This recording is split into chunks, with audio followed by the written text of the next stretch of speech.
Hello and welcome, everyone. It's the 100th episode of the Startup Life Live Show. Woo! Pom-poms, clappers, I've got it all today.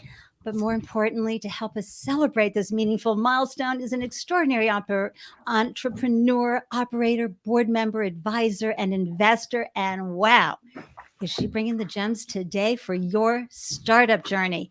That's right. It's Fab Female Founder Friday on the Startup Life Show. Let's glow. Woohoo!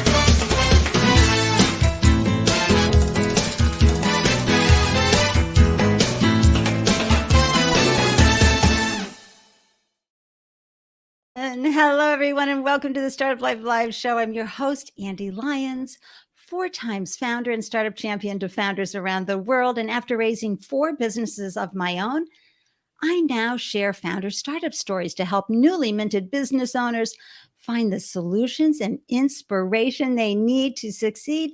And hey, I launched this show in April 2020. And I'm going to be honest, I thought it might just be a one-time wonder. But I knew when the pandemic happened and the shutdown happened, I had to find a way to stay connected with all of you. And so I said, let's do some live streaming. And then it became one show after another and after another. And I fell in love with the journey of amplifying diverse founder startup stories. And so now it's my full-time joyful purpose in life. And I am so grateful to you founders for carving out time to tune in and up your founder game. You never know, a new resource, tool, solution, or an aha moment will happen when you're hearing other founder stories or hearing incredible advice for your startup. And if you resonate with the show's mission of amplifying diverse founder voices while serving first-time founders around the world, please reach out to me to learn more about making an impact through sponsorship of the Startup Life Live Show. You know how to get me, Ande at andelyons.com. And thank you to those who are here live today. I can't wait to see you in the threads.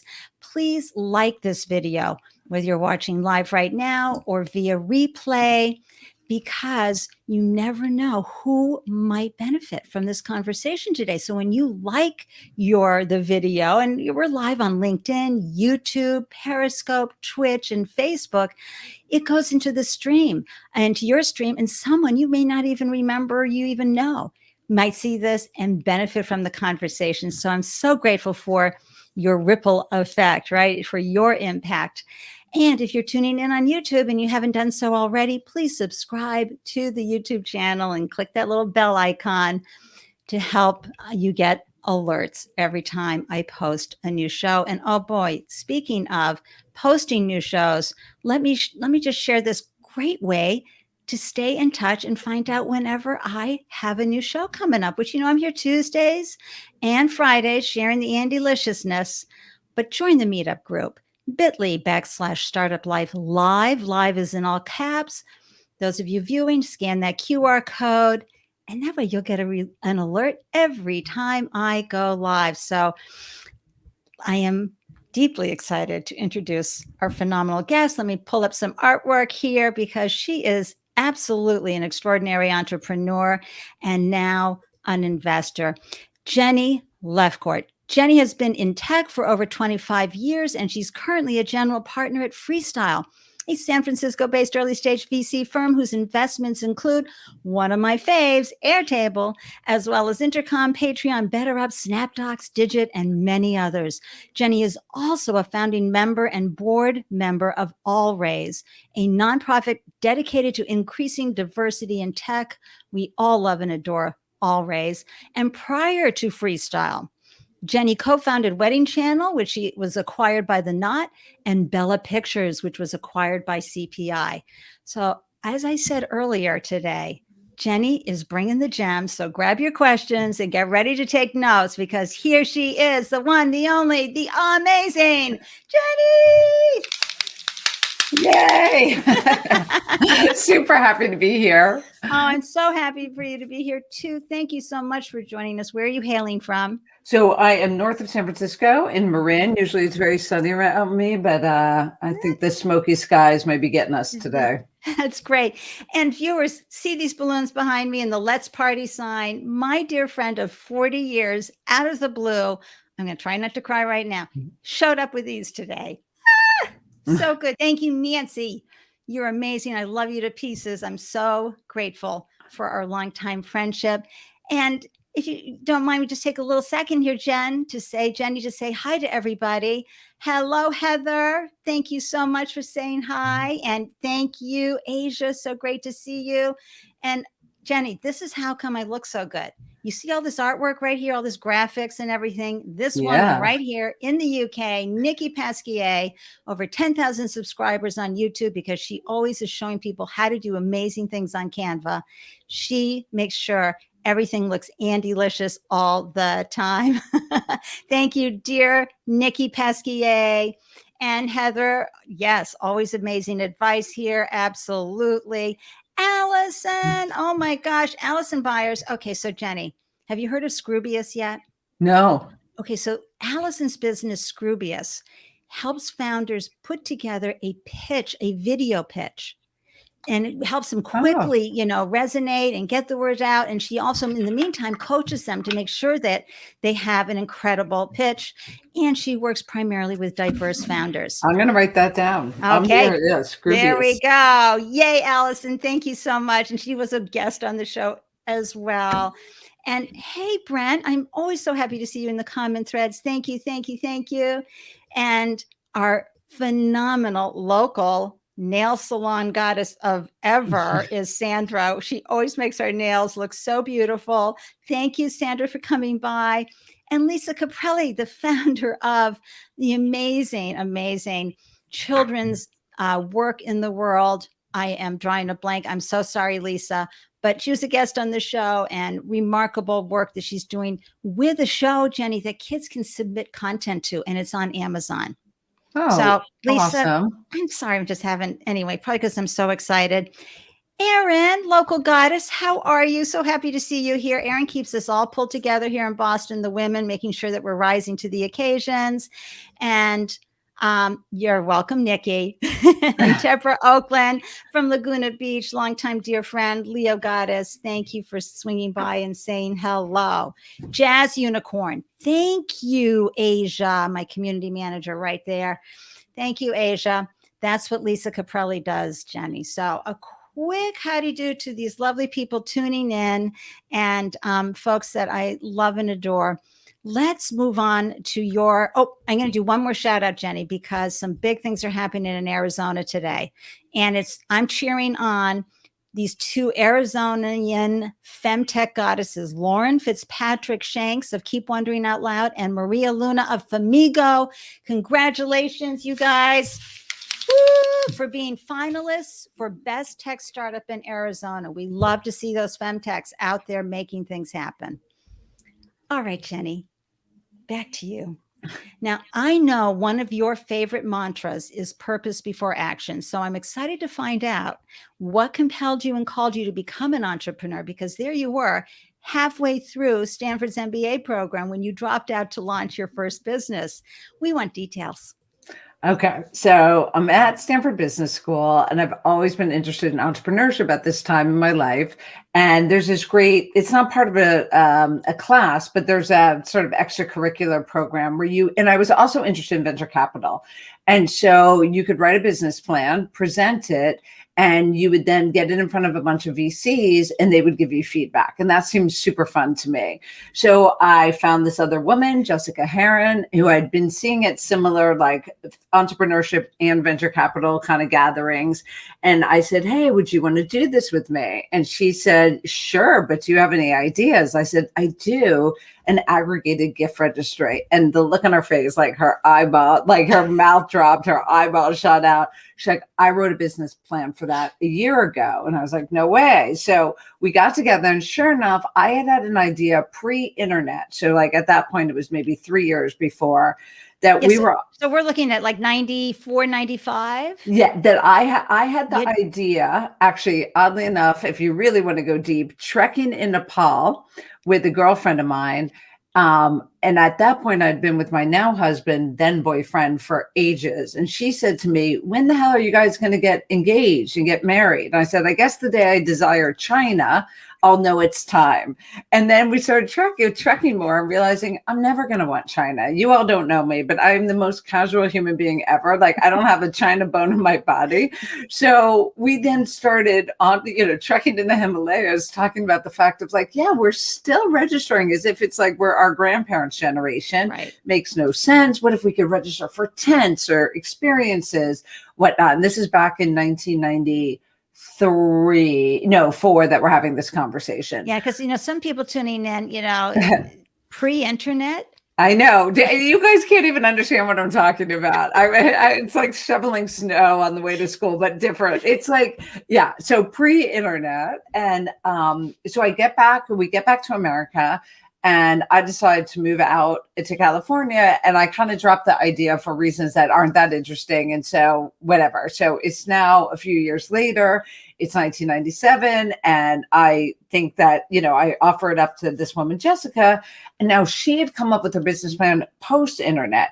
So we got the two together, and they were both different. And we came up with this, like, this aggregated gift registry, where we thought it was the perfect application of the internet, because brides could still go to the stores, touch and feel, register with their favorite stores, but that the gift buyers, they never care. They don't need to touch and feel the item. If it hits their price point, they know the bride and groom want it, they want to buy it.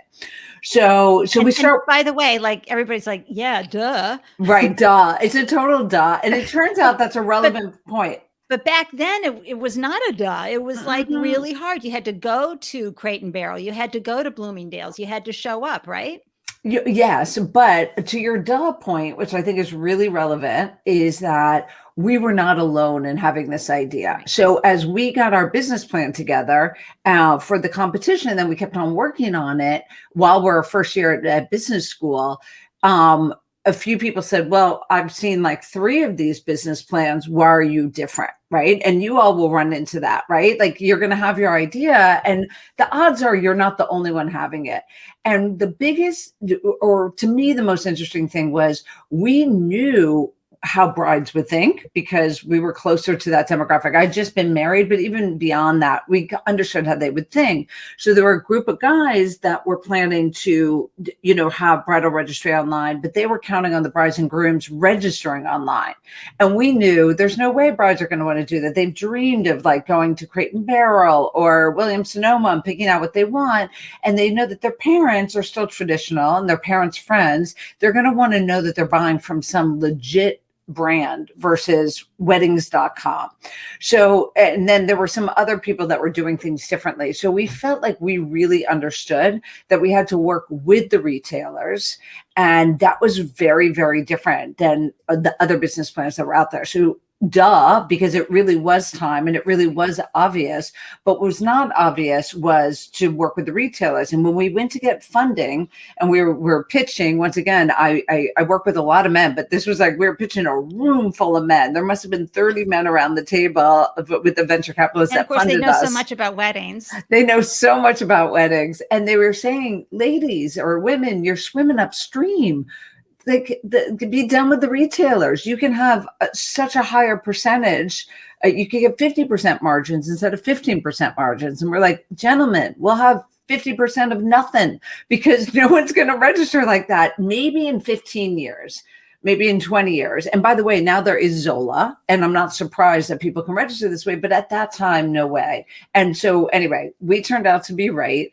And the VCs funded us, but we hadn't finished business. We were at the tail end of the first year, And So this so, is 97 or you're going into 98 at this yeah, point? now it's like May 98, and we were supposed to graduate in 99. Yeah. And the partner at the venture capital firm said to us, we would need you to drop out, and we don't want to force you to drop out. So, like, full respect if you don't want to pursue this now. That's such a big decision. And so my partner and I went out to lunch. We're like, doesn't seem like a big decision. Like, this is why we came here. Let's go. Like, I can't live with myself to not put this out in the world. Like, we were obsessed. Right. And so both of us, we were like, you want to do it? Yeah. You want to do it? Okay. Pass the bread. I mean, it was like not that hard of a decision because the upside versus downside was pretty But again, easy. let's put this into context, folks. This was 1998. MBAs were still revered. Stanford MBAs, definitely. There was no jumping off and, I'll be back. I'm going to go take a sabbatical. Okay, good. No, you did not do that. You did not do that. In fact, and the dean was very clear with us, you do not do that. And he felt like it was a spit in his face. And then it became common. But when we did it, you did not do that. And we're like, you trendsetter, you. My favorite, though, if I can share, is that my business partner is Italian, and I wish I could do accents better. But he said, getting into Stanford Business School, that's just an incredible accomplishment. But dropping out, that is something to be proud of, ladies. Yes. To pursue a really great business. To pursue what you want to do. Well, his whole point was like, yeah. So Jenny, to follow your dreams. Yeah. And to add more context, folks, to all of this, because I had a .com and I know we raised, 8 million in VC money, Bear Stearns, may they rest in peace. And, but I have to tell you, the binders we had to put together. What did you have to do when you were raising money then and pitching and all of that? Oh my God, I had financial models that would go out for 5 years. And we had, our documents had documents. And a lot. So there hard. Was a lot. And how was the conversation? Because it's not like you had a male partner, you had 2 women partners, and and yes, folks, in 98 through 99, the appetite for VCs investing in any kind of idea was really good. But what was it like for you? Were you doing local VCs? Did you get New York VCs, LA VCs? Like, how did you get that capital in so you could develop your technology? So we had the unfair advantage of being at Stanford, right? Which is the ultimate for Silicon Valley at the time. You didn't get a bigger stamp of approval than that. And we got blessed by the beauty, the Valley. I know there's a lot to be said about it, but there's a lot of beauty, especially 25 years ago, where everyone just believed in paying it forward. So the people that would open their doors to meet with us pre-funding, right? The professor introduced us to someone who introduced us to someone, and the people, and we're talking like the CEO of major corporations meeting with us, 2 young women, because we have an idea, was just, it was happening. And so it was amazing. And then once we had the top tier VC invest in us, which was Kleiner Perkins. And once that happened, talk about a silver spoon. It was like everyone wanted to follow them. So life became so easy. And people say, well, wasn't it hard to get Kleiner? And one of my favorite things is, ignorance is bliss. So we had no idea it was hard as a woman to raise funding. No idea. No, I hadn't looked at the data. It never even occurred to us. So we went in there and we pitched our hearts out. And like I said, it was a group at the time. I said it looked like a football field of men. It was the largest conference room I'd ever been in front of. And they challenged us and we heard their challenges and we answered. And of course, it was daunting and intimidating, but I didn't think it actually felt like it was an unfair advantage to be a woman, because as we talked about sort of behavior, we're like, yeah, that makes sense in the business model, but it doesn't make sense in reality. And so we could talk so authentically that I think they believed. And once they believed, it really paved the road, to be honest. And what I love about this too, and I think this also gave additional confidence for them, is that you went to Penn, you got your degree, and you went and worked for a big eight, or what was it at the time? But you went to work for a big accounting firm. I went to work for an accounting firm, Arthur Anderson. Yeah. Arthur Anderson. And, the beauty of that too was, really understanding how businesses operate, or really understanding those financial models. So you had that great experience there. Had you seen entrepreneurship growing up, Jenny? Had anybody in your home been an entrepreneur, or were people pretty into the paycheck every week? People were really into the paycheck, like super into it. And in fact, it was the opposite. So my father was an accountant, his father was an accountant, my sister was an accountant. So I just like went and got my CPA, and I hated it. And it was not for me. And so to earn my letters, I had to work 2 years. I worked 2 years to the day, and then I quit. And I said, I'm going to go backpack around the world, and then I'm going to figure out what the hell I want to do. But it's definitely not business, because I am miserable here. And it's not just what I was doing. I can pay my dues anywhere. But I looked up and thought, I don't want to be like any of those people. Right. So, and my father said to me, you cannot quit your job before you have another job.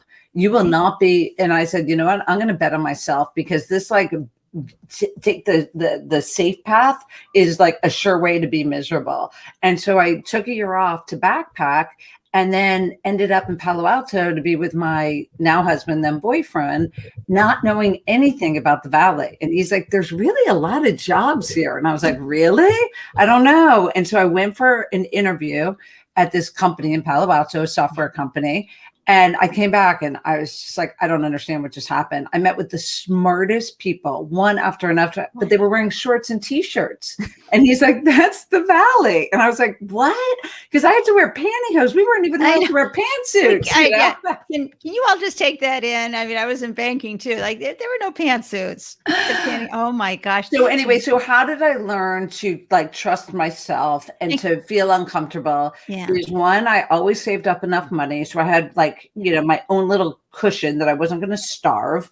That gave me a lot of confidence. And then two is that I took the path that was sure, and it was sure misery. So it almost like that path wasn't really open to me anymore. Once I saw it as clearly, I made a deal with myself that year when I traveled, that whatever I do, and I had no idea what it was going to be, that I would actually want to be there. And I wouldn't be doing it because it was like to do something else. So I wouldn't do it just for the paycheck. And I felt like I had that luxury.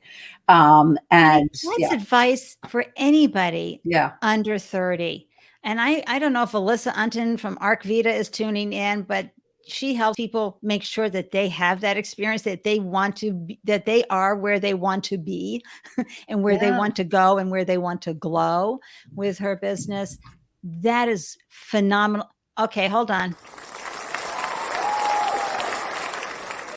I just had an Ande-licious moment over that. So thank you for sharing that. And everybody take that in for anybody you know in your life. And also I want to thank you for saying I chose to bet on me.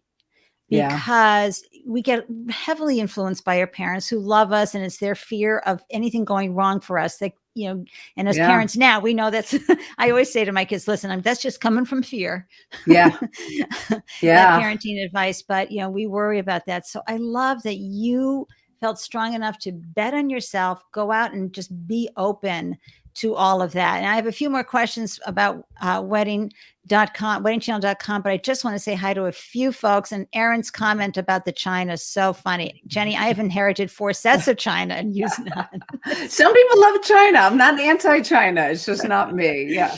And then Olgi, oh my gosh, you'll love his story. He has a heelless running shoe company, and his family took all their money and sent him to China and said, figure it out, because it's a patent his father came up with 30 years ago, but he had to raise the family. Okay, wait, hold on. What can I buy that? I hate heels. Like all I want to do is slip in. What's the name of that? It's called The Difference. Okay. And runners, they've got all sorts of data, and his story is really great about having to figure things out in China and not come home, but he had some great serendipity moments. Really exciting. And Dan, thank you so much. So happy to see you out there. And yes, paving the road for women in business startups. This is the ultimate role model, because in 97, there was nothing out there. So this is wonderful. And yep, Heather, take the safe path is a sure way to be miserable. Mm-hmm. Oh, okay. Not for everybody. Right. I would just spend a week with my sister. She would be miserable, not on the safe path. Like Right. it's a little bit more know thyself. Yes. And for some of us, that path is Agree. miserable. Yeah. And lots of people get into entrepreneurship and they feel badly because it didn't work out. But they found something out that was really important. They had a great contrast moment, right? Yeah. I'm an employee. I do better as an employee. Yay. Yeah. That's a wonderful thing. So, Ogie, thank you for sharing the link. Yeah, I noted it. Yep. And Ogie, check out Erin Lubin. She's local as well. I think she's right down the road from you. She's in Framingham, Natick, somewhere around there. So you guys can connect. And Ogie says, awesome job, by the way. Your story is truly relatable and inspiring. So, okay, you leave Stanford and blow everybody's mind by doing that. Clearly, you have some lived experience that helped you understand technology because you worked at a software company and because you knew you'd have to bring that component in. You got funding. How did you pull all these parts and pieces together? And how long did it take you to build the platform and figure it out, especially during a time when everybody was still in dial-up? Yeah. So the embarrassing but amazing thing is I really don't know much about technology. So I understand it enough. I know a lot about consumers and I know a lot about business, but I'm not a technologist at all. But I can talk to them and I can, I can wireframe and say what the experience should be. But what we had to do is every day was a new challenge. And, the thing that I look for now when I invest is growth mindset. Because we just viewed every new challenge as something that we had to go figure out and something that we had to go conquer. So, to kind of stay daunted by what you don't know, we would have moved nowhere slow. So we knew we needed a technologist. And so our venture capitalist introduced us to somebody who was at Oracle and looking to join his startup. And then he was able to kind of grow that team. And then every time we figured out what we needed, we would go find someone that we thought would be smart and capable and able to take on that challenge. So a lot of times what I would do in my companies is sort of figure it out first. So I understood what the role was and then say, okay, now we need one person or 5 people to go do blank. And I knew what I was hiring for. Great. But I never hired my developers or my backend engineers because I would not know how to do that. I always had to hire someone in charge of the technology side of the business. Right. So what happened during this period of time? Because then we'll get into the exit. Where one time where you were like, oh my gosh, this is it. We're going to go down in flames. Oh gosh, Ande. I mean, there were so many. Every day, right? Literally every day was something that you're like, oh my gosh. So my biggest one that I remember is the retailers. There was this pecking order of the retailers. So it was an aggregated gift registry, right? So we were signing up all these big brand names. These people took their brands very seriously with little old us. And so they had to do a lot to find comfort. But what happens is that in the mall world, at least in this time, Neiman Marcus was kind of considered a little bit of the kingmaker of a mall. So if Neiman Marcus was moving into a mall, the Macy's and not Nordstrom's, at Williams, Sonoma, Crate and Barrel, they knew, okay, that's a good mall to be in. So Neiman Marcus had said yes to us. And then a number of people, their decisions to join us was contingent on, okay, well, if Neiman Marcus is in, then yes.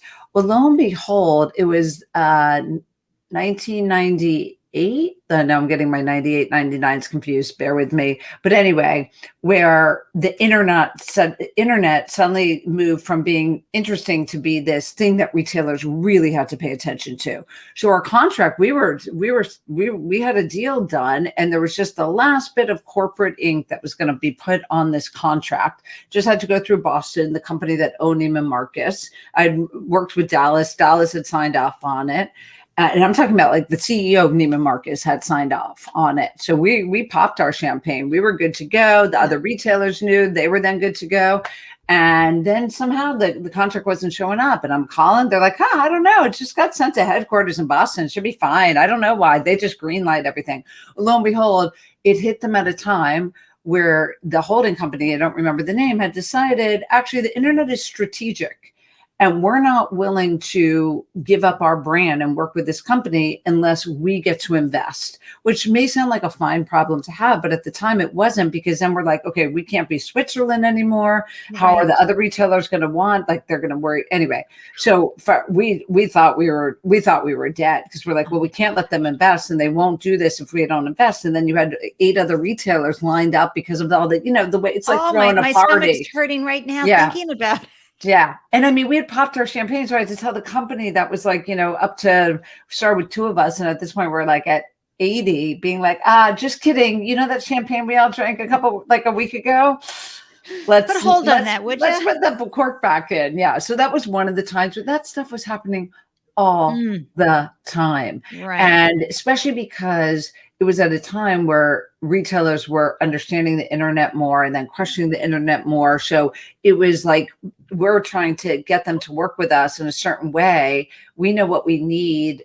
They would say yes, but then someone would learn something new the next day. And so it was this constant kind of forward, backwards to finally launch. Yeah. That's so exciting that you did and you got there. It's such a great story, because the first time founders that tune into the Startup Life Live show, listen to what Jenny said, right? You've been there. You build up a tolerance for this. I mean, it still can be really hard and keep you up at night, but it gets easier and easier, right? To not be as daunted and to really kind of work your way and focus on it as a solution, Jenny.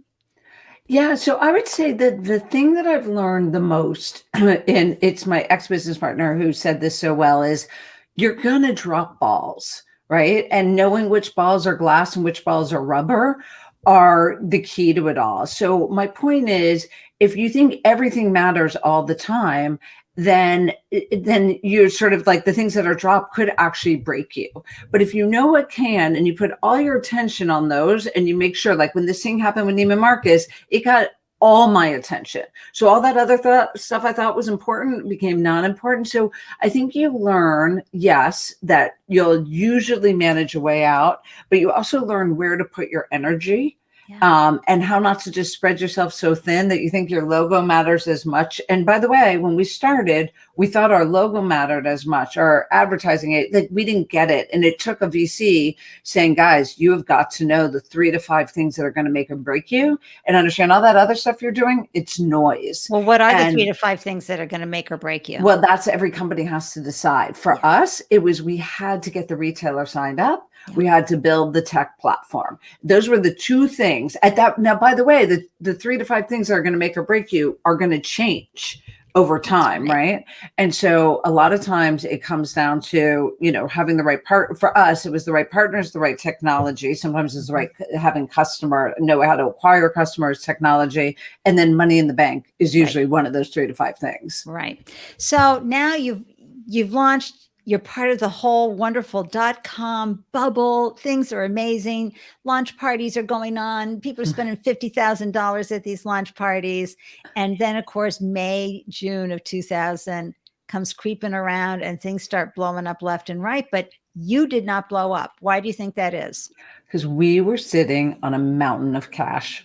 A mountain. We had a problem. And that we had raised too much money, right? And it actually ended up like we diluted ourselves. And it sounds like a good problem to have, but at the time we were like, there was a lot of money. Like I said, the retailers insisted on investing in us, et cetera. So it comes around and it's blowing up, and we have a mountain of cash, and we have all the retailers. But we have this competitor who's really been giving us a run for our money. At that time, we were called Della & James. We were the aggregated gift registry, and there was weddingchannel.com. They had the Federated Department Stores and all this wedding content. And the wedding content was a great way to acquire the customers. Yep. So, and we had a mountain of cash. They did not have cash. So that time came around, and everyone's dying on the vine, right? And VCs are frozen, like, we're not writing another check.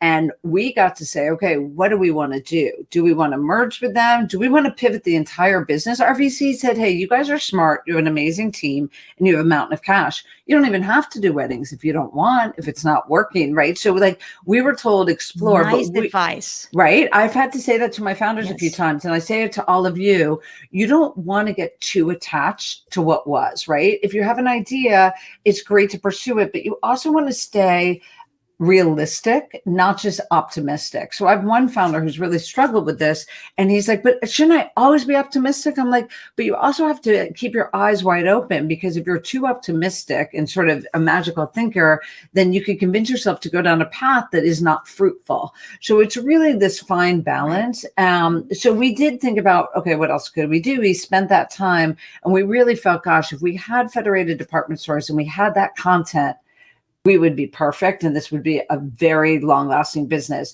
So we did a 50-50 merger with Wedding Channel. Yes. And that's one of the best ways to grow your business, folks, and increase value with your business. Hooray.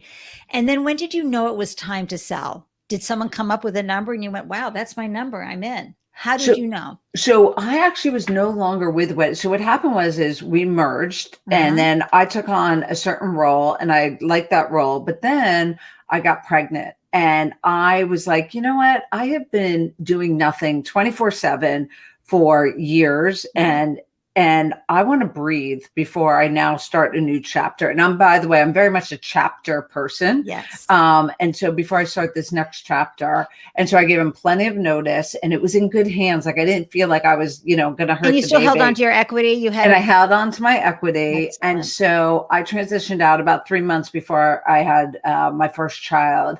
And so by the time it sold to the Knot, I was involved, but it was sort of like, it wouldn't have really mattered what I thought. And so it was time to sell. I think everyone was tired by the time that happened. Now that's like 3 years later. Yeah. So after like the merger. 01, 02, somewhere around there. I was going to even say 02, 03. I can't remember. Yeah. Sorry, everyone, that my memory is no good with the years. You had 3 children. What memory? Yeah. It happened. Oh, that's a good, actually, that's helpful. It was 03, I believe. Okay. 02, 03. Yeah. Okay. Excellent. Yeah. So I think the management was tired, and just like we knew that we were a perfect fit for the 50-50 merger with Wedding Channel, and Wedding Channel knew that with us, I think we sort of knew it should live under the Knot. Like you didn't need yet another one. Right. So now you're thinking about your next chapter. Yes. How did Bella Pictures come to mind for you? Like what were you doing? So I had decided, first I wanted to be a stay-at-home mom, and that did not last long. I was wrong about that. Love my children, but really enjoy using my brain. Can I just do a sidebar here? Yes. Every woman, myself included, who said, oh no, I'm going to go do this full time because it's important. We realized, as Glennon Doyle says, 1 minute you're overwhelmed, and the next minute at the same time you're bored out of your mind. Yes. It's not good. Yes. And I was looking at my children as like my projects, which was not healthy, right? Because I've been told I'm a little intense. So I also felt like this won't be good, because every time my son would have a tantrum, I thought I had done bad work, and it's like, no, I needed work so that I could view him as a child who, exactly. Yes. So anyway, I was doing this part-time sales consulting with the guy who was the founder of the old startup company pre-business school. So I was doing that, and Bella Pictures came to me. It was someone else's idea. And I was not looking for a startup. And in fact, I knew a startup the way I knew it did not fit in my life. Right. I, at this point, had 2 kids. My husband worked a lot. I was not looking for the 24/7. And so, but I liked the idea so much, I agreed to join as a part-time founder, which for all of you out there, you probably know that is an oxymoron. It does not exist. I just took less equity and felt okay leaving the door at 4 or 5, but I had all the responsibility. Yeah. And so Bella Pictures, we were kind of ahead of our time. So I joined, it was just me and 2 guys in a garage kind of thing, not a garage, but kind of a garage at his house. And we were before our time in that it was gig workers. So we had these photographers who are incredible photographers. They just wanted to show up, shoot the wedding, but not deal with the bride before, not deal with a photo album after, and all the headaches involved with dealing with the couples. But they needed the money, and they didn't really want to be a wedding photographer. Maybe they were a photojournalist, but they had rent to pay.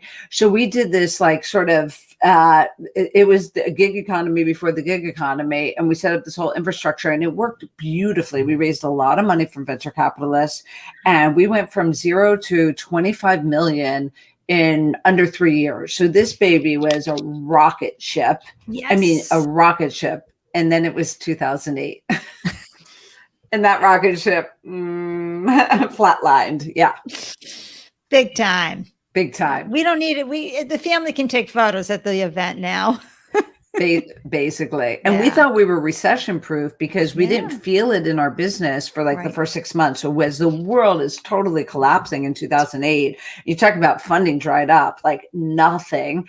And we were still looking good. We did not have a mountain of cash. So we were fundraising, and that was hard, but our business looked good. And then was it little by male, little, female? Like what was the ownership made up of? Well, I was one of the 3 founders, and the 2 founders were men. And then we did hire in a CEO who was a man, and that was by my choice. So just to be clear, I was asked many times to be the CEO, and I was said no many times because I already felt like, remember, I'm a part-time founder. Remember, everyone, I'm a part-time founder. So CEO, I just was like, I do not want the buck stopping with me. No. So yeah. Good for you. You know, you can set boundaries with your business, folks. This is a really important message that I want founders to hear, which is a lot of times I know you might want to be a control freak who's going to do it better than you. Trust me, there are people out there, especially as your business becomes an enterprise and really grows. There are people out there who are going to be outstanding, and you're going to love paying them, and you're going to love cheering them on. Right, Jenny? Yeah, totally. I used to always say, one of the biggest pieces of advice I give you people is don't let your ego get in the way of winning. And that may sound obvious, but the 2 things I see getting in the way of winning the most are 1, fear, and 2, which Ande mentioned earlier, you don't even realize these patterns of either procrastination or whatever it may be. It's usually fear driven. And then the second one is your ego. And so if you can kind of get a handle on those 2 things, I think you'll be shocked at how much further you and your business will get. Absolutely. And I'm going to say this right now, folks.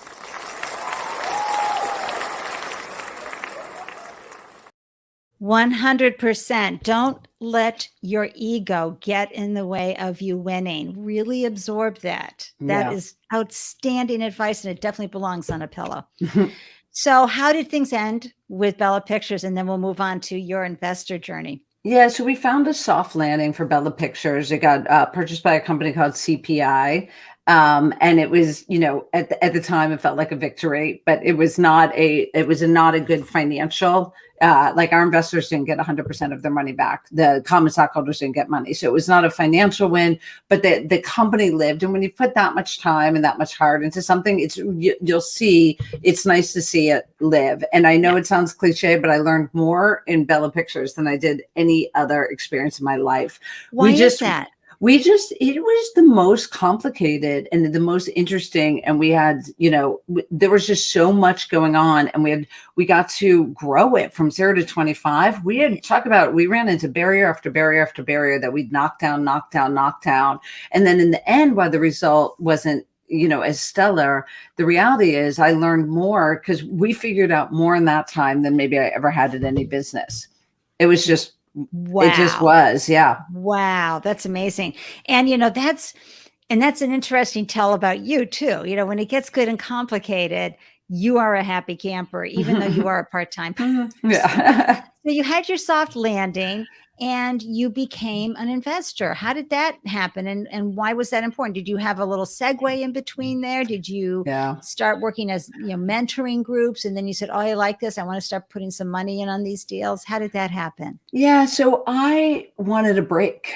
I was exhausted. The grind at the end of Bella Pictures, really, I felt like it was the closest to breaking I had ever been. I was so disappointed that things hadn't worked out. And yet I was trying very hard to be present with my children. At this point, I have 3.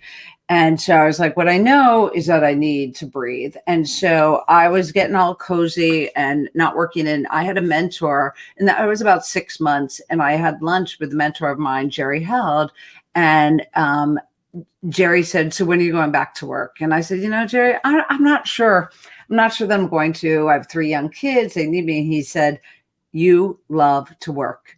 You cannot not work. You get to do it your way, but you can't not work. And by the way, I had the luxury of not having to work. Right. And he said, you will be happier. He's older. He's like, I love my wife, but I see what happens to her and the women who stop working. And I don't think it's for you. And it was a purpose, everybody. Yeah. It was tough love at the time. I was like, Jerry, no, I think. And he was like, Jenny, I've seen you in action. You're too good. It was nice of him to say you're too good and you like it too much. So I decided, you know what? I'm not ready to dive into anything, because I still had a lot of scar tissue, but I love startups. I can help people, so I can advise. And I have enough money that I can do some angel investing. And so I'm going to stay current, but I'm going to not be consumed. So I did that for a few years until I felt like I was ready. And as I started to get ready, and I asked this guy, Josh Felser, hey, he was a VC. Hey, I'm thinking about jumping back in. Just curious what you're seeing out there. He said, hey, come join me and Dave at Freestyle. Oh, and my I was like, gosh. Wait, what? And he's like, just try it. You got nothing to lose. You don't have a job anyway. And he said, work part-time. You can look for other things and then see if you like it. So I started working at Freestyle for about a month part-time. I loved it. I loved them. They loved me. I became full-time. And then it was funny, back to ego. Dave said to me, my now business partner, Dave said to me, Jenny, just so like Josh and I have been partners for 20 years. We take the term partner very seriously. We're not going to give you that title right now. And I said, I don't care what you call me. I said, do I get to make investments? Yes. Are you going to listen to my voice? Yes. Okay. And that's my agreed upon salary and carry? Yes. You can call me anything you want.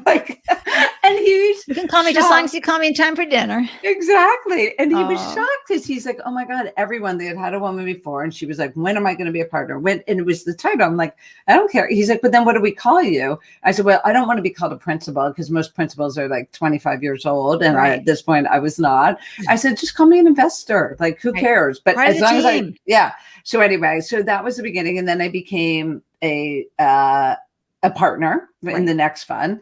And then I became a full-time or an equal partner in the next fund. And now I'm 50-50 with just one of us, Dave, 50-50 partner of the firm. And so it's once again, I talk about like following your passion and believing yourself, but I also believe in proving it. And one of when you talk about safe paths, I think the safest, if you want job security, make yourself invaluable. Right. That's the way. So it's not go join firm ABC. So a lot of people are like, startups are dangerous, but firm ABC is, I'll be secure forevermore. It's like, not necessarily. No. Job security comes from being somewhere, obviously, that has money in the bank. But then if you make yourself invaluable, they don't get rid of you. Right. And it's not just a skill set, folks. It's some of the intangibles that you bring to the plate that make you so valuable to the team and elsewhere. I just love that advice. And it reminds me of, what is it, Seth Godin's linchpin or something like that? That same thing, make yourself invaluable. Hey, Abraham, so great to see you. Abraham has had this amazing business for 10 years called Pitch Gauge. For the roof. It's an insurtech. Amazing, amazing guy. Abraham is saying becoming an investor is a great way to help others while satisfying your entrepreneur spirit. It is. So you get to watch, you get to help. Can we talk a little bit about All Raise? I have been a huge fan of All Raise. It is such an important organization. Would you share with folks what All Raise is about and how did you get involved as a founding member? Yeah, so I'm going to even take one quick step back to tell you that when I was doing my advising and angel investing stint, I worked with a lot of women and they were always telling me, oh my God, fundraising is so hard as a woman. And I was like, no, it's not. No, it's not. Just get there, pitch. And I really had my head buried in the sand because it had changed. It wasn't when I was, but it really had changed. I think a different bro culture had come to town. So I was missing something. but didn't know it. And then I became a VC, and I was like, where are the women VCs? And I love men. I work well with men, but like I like my women, and there weren't that many. And I start reading all this data about how abysmal it is. And like there's so few of us women VCs, but forget that. Well, The and also venture capital the going to women. preventive questions, like what if this goes wrong, that goes wrong, versus, how are you going to handle all the success? I didn't even know that at the time. That's come out since, but I was like, what the hell? And so I just start, working, and I found a bunch of awesome women. And so we're just doing business together. And then Aileen Lee, who's Cowboy Ventures, who I know very well, love Aileen. She sends out an email to about 17 of us. Maybe it was 18, but 17 of us gave back a hearty yes, please. She sent out an email saying there's been some bad behavior in our industry, and we all knew about it, and was powerful VCs kind of taking it, like basically giving funding to women for, I don't know. There was sexual harassment. I don't know the exact details in all of them, but it wasn't pretty. And a lot of us were super sad because, like I mentioned earlier on, like I always thought Silicon Valley was a meritocracy. And then you look at the data and it's not. And then you hear these stories and you're just like, I thought we were different. Yeah. So she sends an email and says, can we all just get together and talk about what we can do about it? So we all gather and we have this really hardy debate. Like, do we want to go help the people who have been hurt, right, by these powerful predators or whatever, and make sure that can't happen? Or do we want to be a force to change the future for positive, for good? And we felt like there were so many organizations who could kind of help the people who were sort of had suffered and maybe will suffer. Like, we had power in this room. We were all venture capitalists who truly write checks and sit on boards.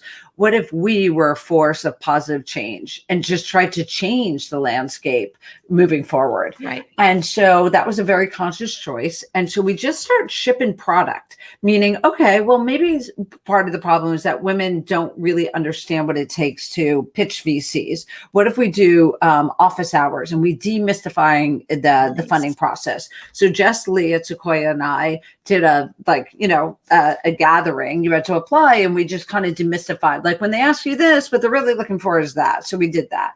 Then we did this next thing. Then we did this next thing. We were just kind of doing good. We never talked about starting a nonprofit. We never talked about putting a name on it. Yeah. And then someone pretty important knocked on our door and said, hey guys, there's an opportunity here, and we would give you millions of dollars if you would form a nonprofit and make this a real dedicated movement. Oh. And so we had to come up with the name. We had to decide, do we want to do that? How would we do that? And so we did, and we named it Allraise, and now Allraise is Allraise, and it's funded. And Jenny, I am so glad you shared that story. Female founders, don't you love that story? The women coming together and just starting the momentum, asking the hard questions, looking at the solutions, and then, a little something sweet slipped in, and boom. And if you're not following allraise.org, absolutely do that. It's a phenomenal organization, and it helps women everywhere around the country. Thank you for that.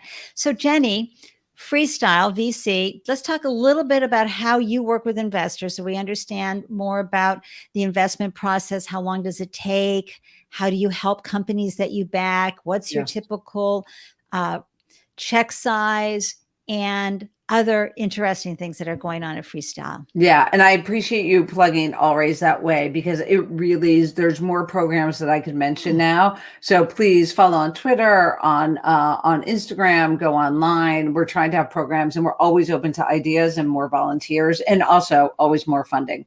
Right. Okay. Moving on to Freestyle. So Freestyle, we are in Fund 5. We're a $100 million fund, and we invest in software. So we're not like, well, I wrote down the sneakers I'm going to buy that don't have a heel. Yeah. We don't invest in CPG. We invest in things that we think could, so software primarily, which can be marketplaces. Yeah. And that can be multi-billion-dollar companies. So this isn't like a pet project. Like, if I can angel invest some stuff, but not really. It's harder these days. Yeah. But anyway, so that's what we like to invest in. And typically I'm investing at a time where a company's raising about $3 to $4 million, and we're writing a check for about $2 million of that. And then we help the founder pull together the rest of the round. So it's very rare, if not now, not almost never, that we're the first money in. We used to be the first money in more, but now that there's all these pre-seed funds, a lot of people are coming to us saying, hey, we raised $1 million. We now have this product. We now have, a few customers. That's when I'm investing. And once I write that check, I'm all yours. And so I basically work all the time with my founders in any way that they need. So every founding team needs different help, and has sort of a different level. But our model is such that we are really in it, almost an extension of your team, until we get you safely to a Series A, where we then kind of pass the baton to someone who really knows how to scale the business, because both me and my partner have built a lot from scratch, but haven't scaled to the $1 billion company. Right. And so at that point, we become more of a trusted advisor, and we'll be observers on the board, but we're not the active board member. If we were on the board even before, we don't care that much about boards. It's not where our impact is felt. And so we just work with our founders on strategy, on frameworks, on decision-making, we have such an amazing network. Both of us have been out here for over 25 years. And so, we can kind of get to anybody. Yeah. And I love that you're which I just love to pieces, is an operator VC. Yeah. So you make a wonderful, significant investment. 25,000 is nice, but no, you're coming in where real change can happen and real progress can be made. And then you bring your brilliance, your insight, your own experiences to help the founders and the team see even more opportunities, get it to a greater valuation, and then hand it off for their Series A. I like how that's playing out. Excellent. As a VC. I just want to say hi to Jeremy Quant here. Hey, Jeremy. So Jeremy has launched a platform that does virtual art gallery tours. Oh, because you'd be able to go out and do it. You used to be able to go out and see your art gallery. That's so cool. And it's called .red, right, Jeremy? And he was on the show. DOTRED. Yeah, and he's just he's down in LA and just doing incredible work as a founder and staying focused. He's got a couple of other businesses too, but bringing this to fruition during the pandemic, it's amazing. So proud of you, Jeremy, and all the great work you're doing. Can you help, during, I think one of the hardest, founders have a lot of hard time pitching. There's stories that, go back and forth. Some of it is, their own personal challenges when they get up and ask for money. Other times it can be actually not knowing what to focus on in a pitch.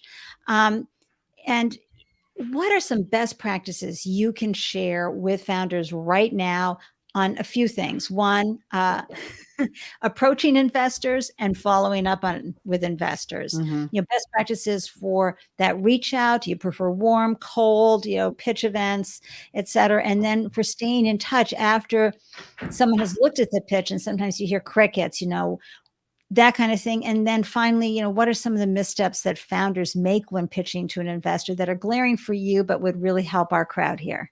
Yeah, so I'm going to start with the intro. So warm intros are always better. They just are. And the reason why, and I know there's some debate about sort of things we don't have time to go into of where warm intros are not good. But anyway, warm intros are really helpful because we are always trying to think about how to mitigate risk. And so if someone I know is amazing and has worked with somebody else and can vouch for them, that really helps a lot. So I would say work your network, work it hard. Don't be, be unafraid to ask, but try to get a way into a warm intro. If you do go cold, really personalize it so that they can feel that you're actually reaching out to them and that they're a good fit for, that it makes sense. Right. And then the biggest thing that I've seen is founders not getting out of their own heads when they're pitching.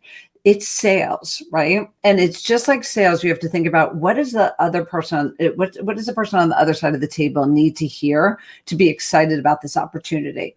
So it is your time to let them know educate them about the market and how it's big and how it's changing. You want macro trends. You want a business that couldn't have existed 3 years ago, but can exist now for some reason. Right. And you want to know that the problem that you're solving, the opportunity you see is big and exciting, and that you have the right solution.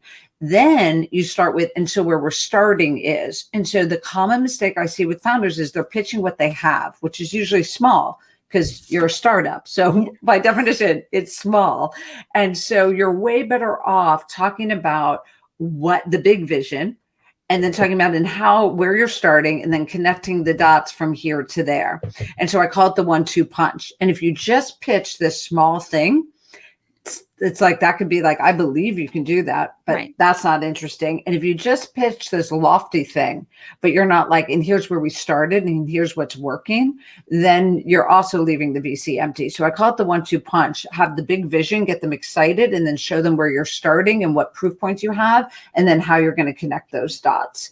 And then just keep thinking about the VC. Like, the goal is not to give them every piece of information you have on your business and your market. The goal of meeting 1 is to get meeting 2. The goal of meeting 2 is to get meeting 3. So you just have to not try to get in your own head and tell them everything you know. You have to think about, what do they need to know right here, right now? Perfect. I love that, something fierce. And folks, if you're wondering, well, how can I get that warm intro? Look, there are pitch events happening virtually around the country. Apply. That's a great way. Get into an accelerator program. Start connecting online, building relationships online. You can do that through just enhancing whatever someone's working on and promoting them. And then all of a sudden they see you and they know who you are and who you be, and work that Rolodex. Build it and work it and let it work for you. That's tremendous. The hour has gone by so fast. I hope you have a few minutes to stay a little longer so we can just get one other piece of advice from you, which is valuation. Sure. I think valuation gets, caught for the founder and then for the investor. What are just some simple thoughts that you have that founders would benefit around valuation?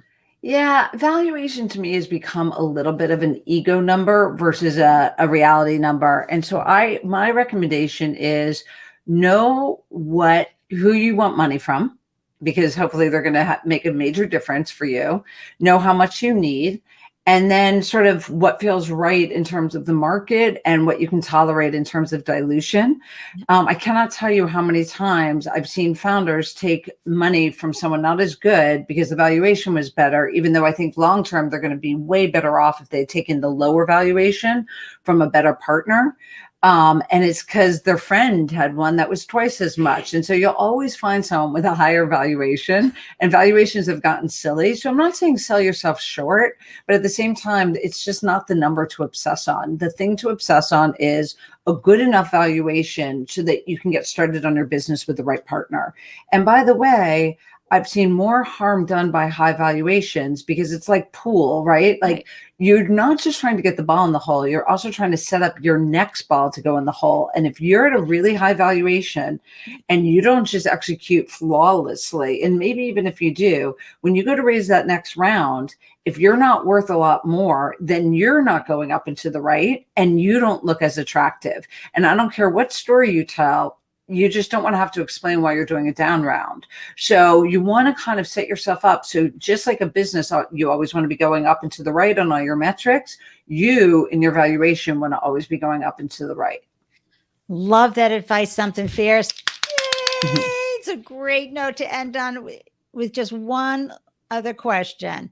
You've had this experience and you've also witnessed other founders doing this, which is, it's not if, folks, it's when you feel inadequate as a founder, right, Jenny? Oh, always. Always. Always. As a VC too, by the way, like, Ande can tell you I'm all this, but like I'm insecure. We're all insecure all the time. And I have a TED talk for that. And the more you just know that, then it's like, get over it. Yeah. Imposter syndrome. Yeah. We all got it. Now let's move on. Let's just, walk through it, be with it. Jenny, what have you seen for a good mindset hack that people can do to shift themselves out of that? Yeah, that's a great question. So the book that I love the most in the world is called Positive Intelligence. Nice. And it's a way to get you out of your own head, and you're just reality based. So it's just a way, rather than being, am I good enough? Am I not good enough? It's like, what do I need to accomplish? What is the problem? How am I going to solve it? Do I have the skills to solve it, or do I need to bring someone else in? So rather than the counterproductive conversation of if you're worthy or who's better than you, that's not going to help you build anything.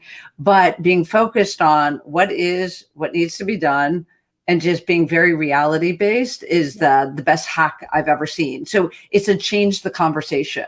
Beautiful. Okay, everybody, you saw below here all the ways to connect with Jenny. You can reach out to her. She's one of the most generous people I know out there in the world. I'm not that generous with my email, though. I'll be honest, especially because I just returned from vacation. So just know.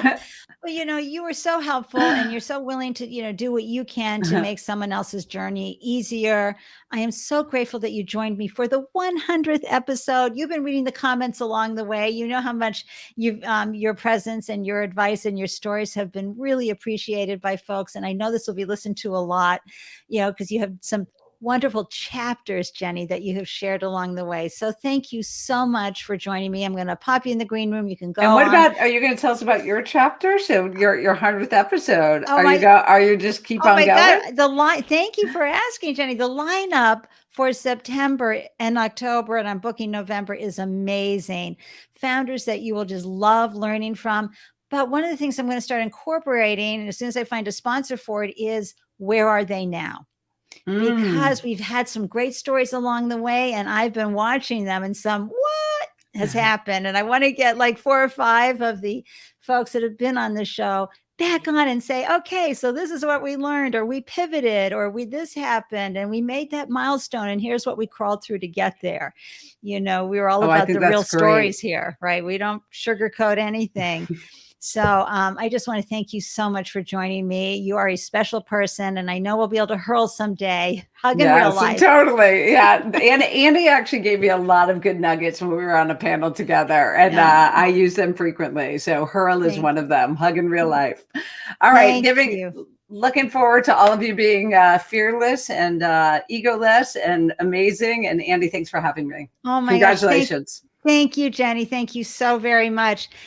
All right. Whoops. I got Jenny back in the, I'm going to bring myself back into the big frame. You guys are the best for showing up. We've got so many wonderful comments here. Thank you. Thank you. Thank you, Jeremy, for the congrats on 100 episodes. Yay. And we all learned so much from Jenny. Thank you, Aaron. Thank you, Deborah. Cody, I saw you in the threads. And I'm just so grateful that you popped in and shared your deliciousness as well. And Asia, as always, you just rock it. And thank you so much for all your support here as well. I have just a few words I just want to share here at the end. Did I mention that my mouse died during the show? I know, I got to tell you, these live shows, they always have something fun happening. But I really, from the bottom of my heart, have to share this with you. To all my guests out there who were part of the first 100 episodes of the Startup Life Live show, I cannot thank you enough for being willing to come in and share your story and share your words of wisdom, your solutions, insights, and inspiration, your rut-rows and your woohoos. You have changed lives through your wonderful words. And I got to tell you, you have especially changed mine. And then to the Startup Life Live community who comes in and tunes in, my gosh, come on. Thank you for adding value with your outstanding questions, comments, and your presence, your energy, your vibe brings so much to the show. I am over the moon grateful for you. So this is me signing out from the 100 show. I'm going to go pop some champagne and play some more and just celebrate. And I love celebrating you as well. So please always let me know how you're doing and how I can cheer you on everywhere you glow. I'm blowing everyone kisses and wishing you an amazing day and working 2 fingers here. And just remember, you are smarter than you think, stronger than you might seem, and you are really brave. And I am here for you 100%. So thank you so much for making the first 100 episodes amazing. Mwah, mwah, mwah, mwah, mwah. Blowing you so many kisses filled with love and appreciation. And until next time, woohoo, here we go. And boom.